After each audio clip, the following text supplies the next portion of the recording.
Esiet sveicināti podkāstā Latvijas-Latviešiem. Ar mani kā parasti ir superīga Elīna Baloda. Un ar mani ideālais Austs Tankets.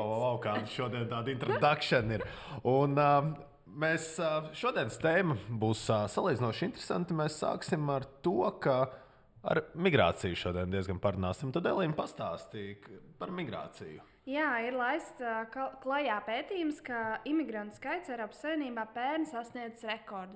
Tas ir vairāk kā 64 miljoni, ja nemaldos, un tas pieaugums salīdzinājumā ar iepriekšējā gadu ir vairāk kā 2 miljoni.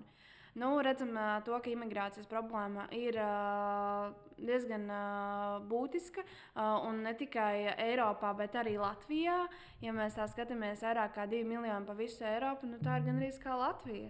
Tas sanāk, ka katru gadu Eiropā iebrauc no Latvijas iedzīvotāju skaits, bet man šķiet, tā lielākā problēma ir tas, ka tā ir izveidojusies tā kā jauna reģionāla tāda lielvara, jo, piemēram, tas ir tāds pats skaits ar imigrantiem, tā kā Francijā ir, piemēram, iedzīvotāji kopā.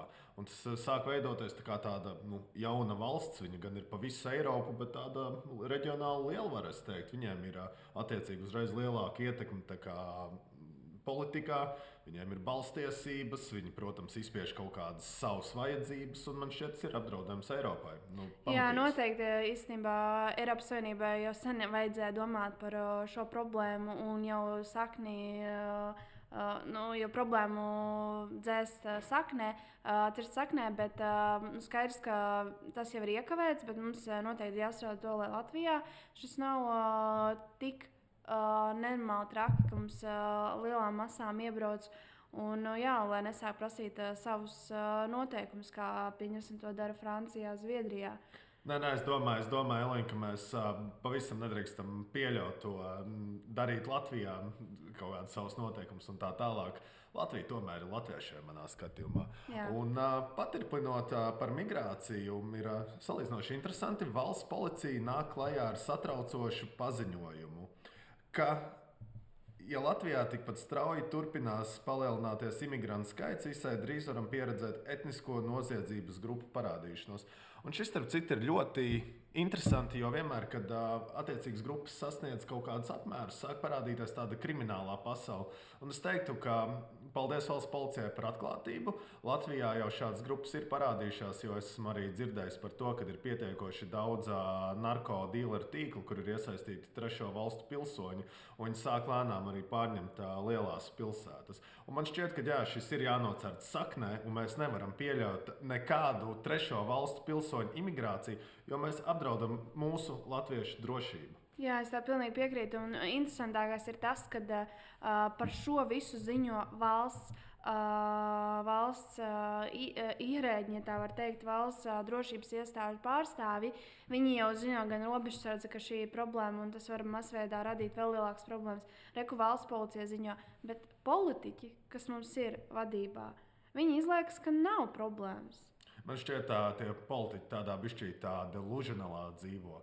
Jo, man liekas, tie valsts nodevēji, kuri nesaskata problēmas ar imigrāciju, man šķiet, man nav citu izskaidrojumu. Kā tu vari pieļaut to, ka vienkārši valstī ieplūst arī gan krimināli grupējumi, gan tā tālāk, kā viņas tieši izkontrolēs?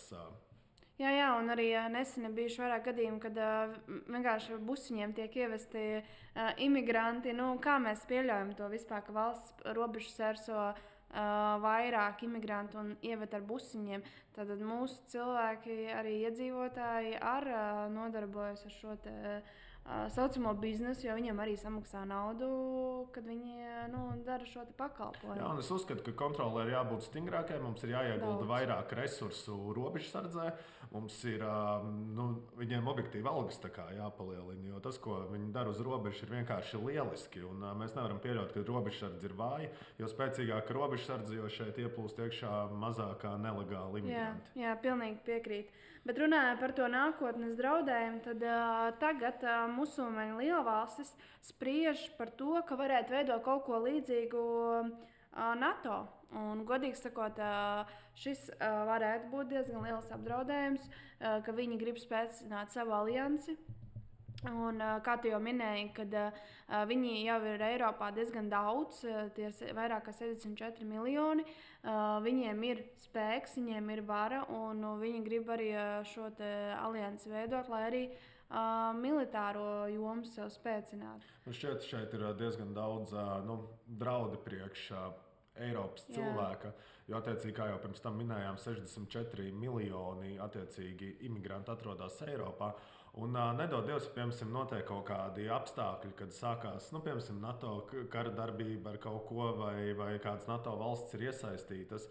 Attiecīgi, izkontrolēt to, ka NATO iekšienē nenotiek kādi terora draudi vai netiek pārņemtas kādas sēkas un tā tālāk.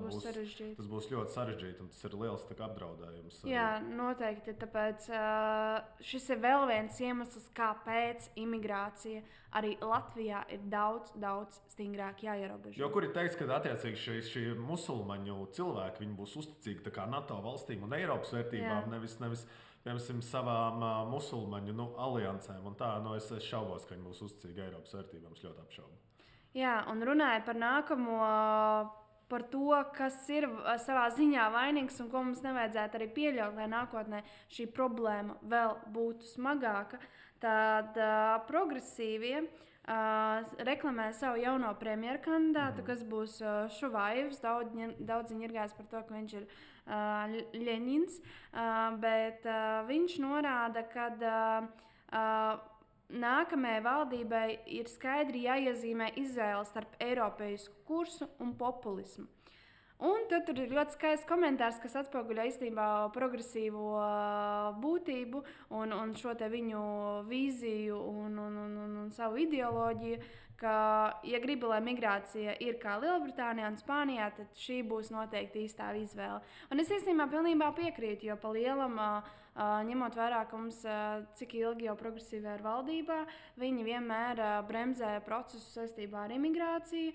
Mēs tagad redzējām, kad parlamentāras izmeklēšanas komisija bija iesniegusi daudz grozījumus imigrācijas likumā, un Sprūts izdomāja, ka tomēr visu bloķēsim.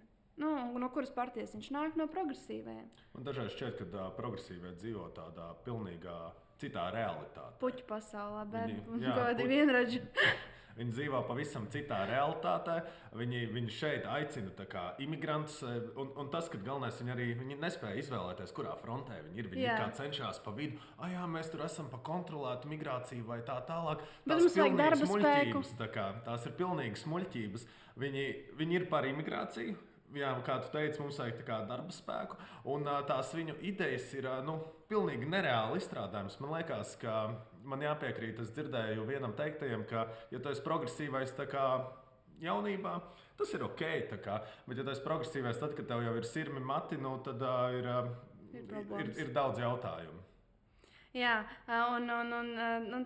un tā ir tā situācija, kad ir jāpadomā arī uz nākamajām vēlēšanām, par ko jūs atdodat balsi, vai tiešām jūs gribat, kad Latvija tiek atdota citu rokās, vairāk iesaucot ārzemniekus, nekā tiek domāts par savējiem.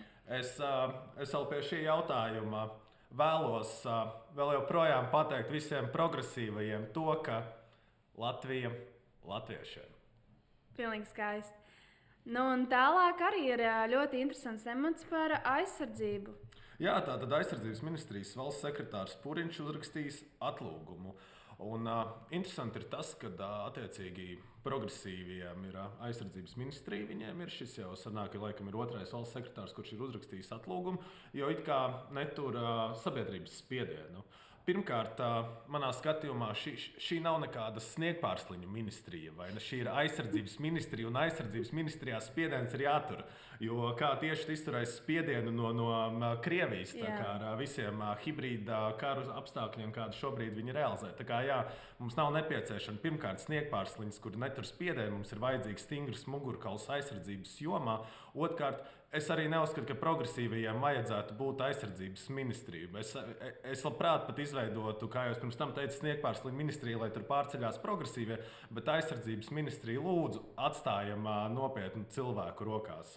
Jā, es tev pilnīgi piekrītu. Tas nav normāli, ka aizsardzības jomā jau otrais svarīgā amatpersona aiziet no sava amata un kā iemesls, ka neiztur spiedienu, bet, godīgi sakot, nu, Ukrainā karš notiek jau 4 gadus, un tur tomēr spēja amatpersonas noturēties un zina kādam mērķim, un mums arī vienmēr jābūt mūžiem.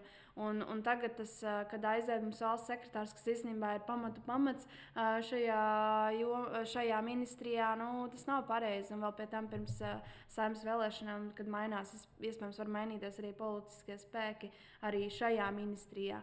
Nu, un es viennozīmīgi teiktu, ka savā ziņā tā ir liela atbildības prūduma. Viņš arī televīzijā ir teicis, ka nu, jā, šis ir sabiedrības spiediens un kad līdz vasarai šis valsts sekretārs būs amatā, tāds sludinās konkursu. Nu, tas nav sabiedrības spiediens, ja tu dari savu darbu, tas iet vairāk par ministru slikti, tad sabiedrības spiediens attiec tikai uz ministru. Un viņam ir jāuzņemās liela atbildība par šo, ka valsts aizsardzības jomā mēs zaudējam svarīgus spēlētājus. Pilnībā piekrītu. Un, es domāju, ka ar šo mēs arī varam beigt šo raidierakstu. Paldies, ka skatījāties podkāstu Latvija latviešiem tiekās.